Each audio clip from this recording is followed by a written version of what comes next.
Olá, estamos de volta aqui com o Estúdio Eixos no EVEX em João Pessoa. E eu estou com a Maria João Rolim, do Rolim Advogados, para conversar sobre minerais críticos. Bem-vinda.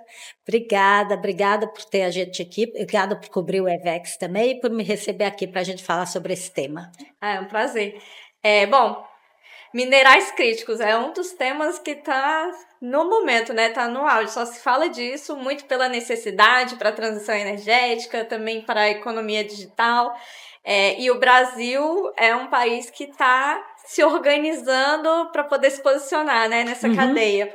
E uma dessas formas de se organizar é com um projeto de lei que foi aprovado recentemente na Câmara, está aguardando ser pautado no Senado, e um projeto de lei que, inclusive, gerou ali uma certa polêmica com a criação de um conselho para definir, né, que tipos de projetos são realmente estratégicos, os projetos que são de minerais críticos, o que vai ou não receber incentivo. E aí eu queria que você comentasse um pouco, assim, né, do ponto de vista jurídico, como que esse conselho foi recebido e como que você avalia esse movimento, né, de ter um controle maior do Estado sobre esses recursos. Tá, obrigada por essa pergunta, porque antes de mais nada, eu acho que é um ponto que você trouxe bem importante, é esse link com a transição energética. Então, minerais críticos e energia, e por isso a gente está falando disso no EVEX, passaram a ter essa conexão, porque a primeira preocupação da transição energética foi efetivamente mudar a fonte de energia, mas a gente percebe hoje claramente que existe toda uma transformada cadeia de valor. Então, os minerais críticos, eles são críticos e estratégicos, eles são essenciais para a gente fazer toda essa transformação da cadeia de valor, porque eles são parte, né, fazem parte da cadeia de valor de vários equipamentos e materiais, enfim, para a transição energética, baterias e também para a inteligência artificial, para a digitalização. Então, eles assumiram, digamos, esse conjunto, essa importância junto com a transição energética. Até então, eles eram discutidos meio separadamente. Então, esse é o primeiro link que eu acho importante fazer. E antes de chegar também no conselho especificamente que você falou, eu acho que vale a pena a gente passar um pouquinho, ainda que rapidamente, o que essa PL trouxe, o que ele pretende trazer.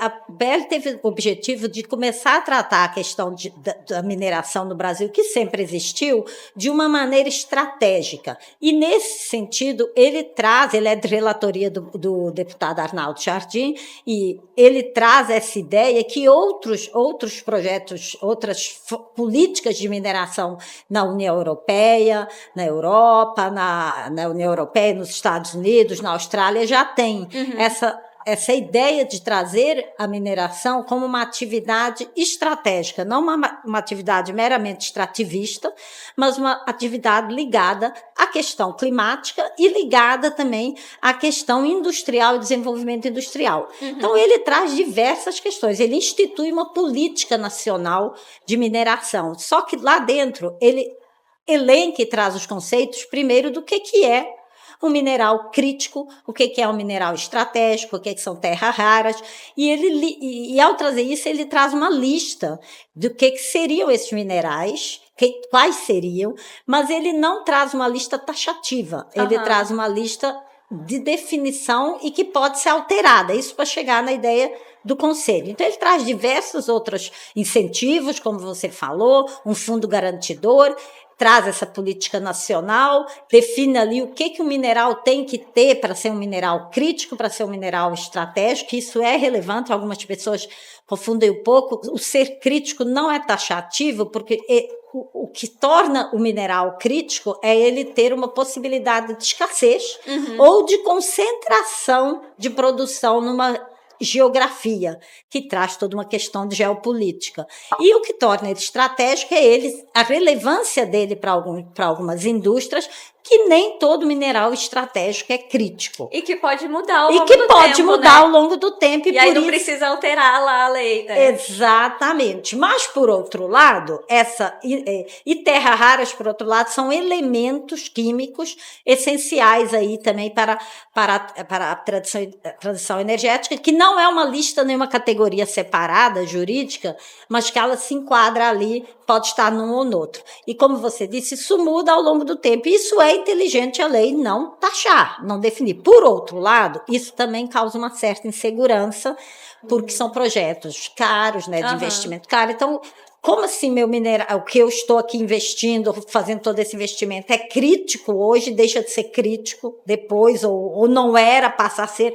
Então, tudo isso vai depender muito da regulamentação. Na questão que você tocou mais especificamente, ela é sensível, é que ao trazer essa política nacional, também foi trazida uma nova governança. E essa governança cria um conselho. Eu até acho que vale a pena aqui a gente dar uma olhadinha. É um conselho para industrialização, né? É um conselho que vai...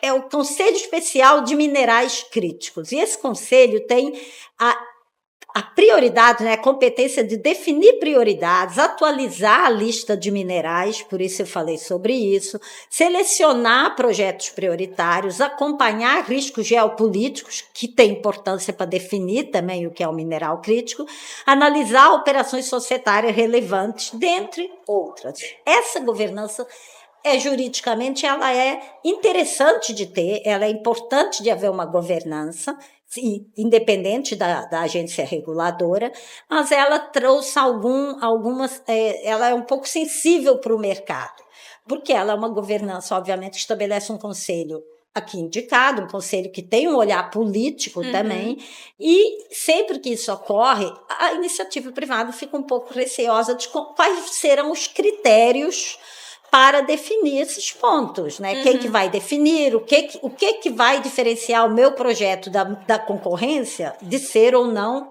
elegível para aqueles benefícios.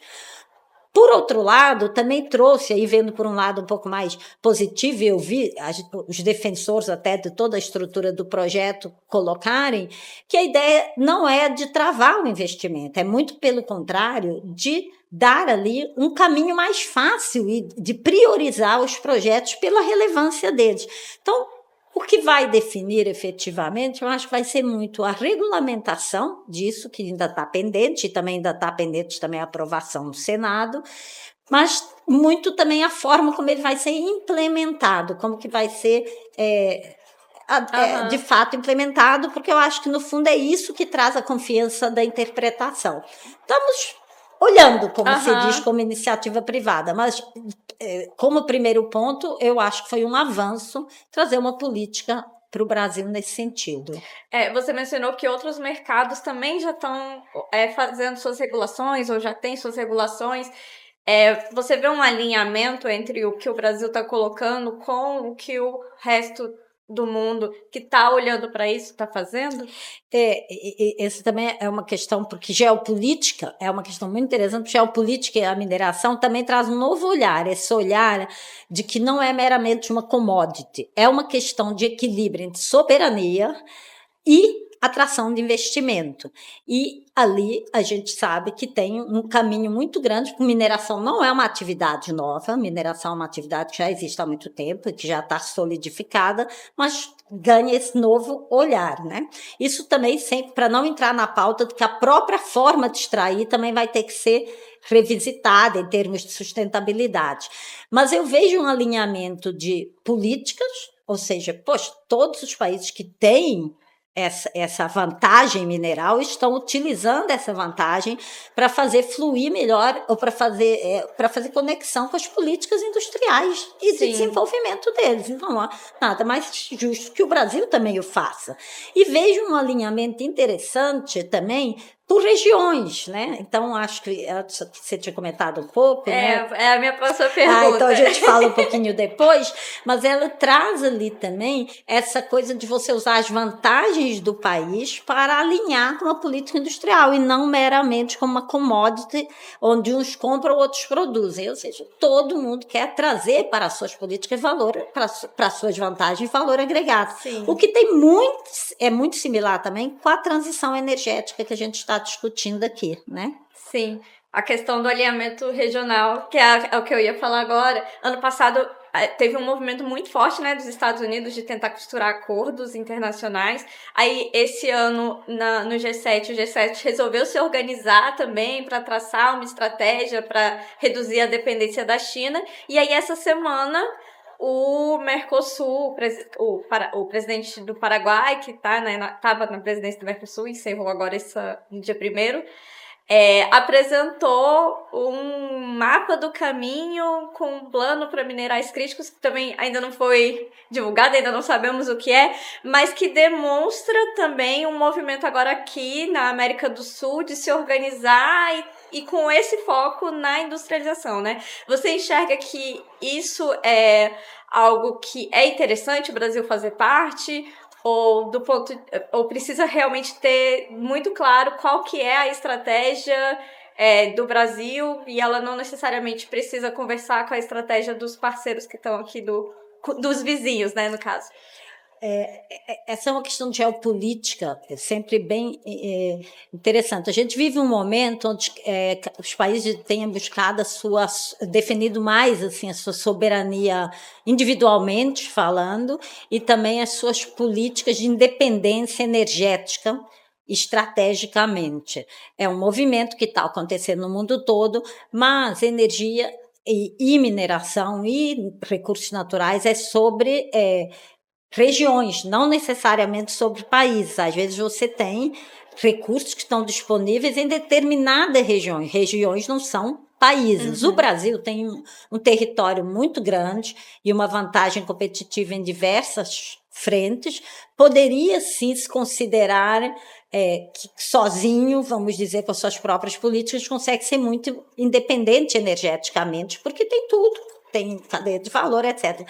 Só que o mundo, na minha concepção, na minha opinião, não funciona assim. O que está havendo politicamente, geopoliticamente, apesar desse movimento mais de retração, dos países ficarem mais nacionais, é um alinhamento regional por outros recursos. Então, você mesmo mencionou, né? Então, teve o G7, então, teve os Estados Unidos, então, já há esse reconhecimento de que alianças estratégicas são um fator essencial para a independência também energética, porque o que é criar uma relação de interdependência, porque o problema e o que tem assustado, o que assusta é você depender de um país, de um produtor, de um que coordena, de um comando. A gente que é o caso do G7, que é o caso do G7. Então, eles tentaram se antecipar. Então, acho que o Brasil deve explorar sempre suas complementariedades, suas forças unidas com a região do Mercosul e com outras regiões. A gente acabou de ter assinado também recentemente, que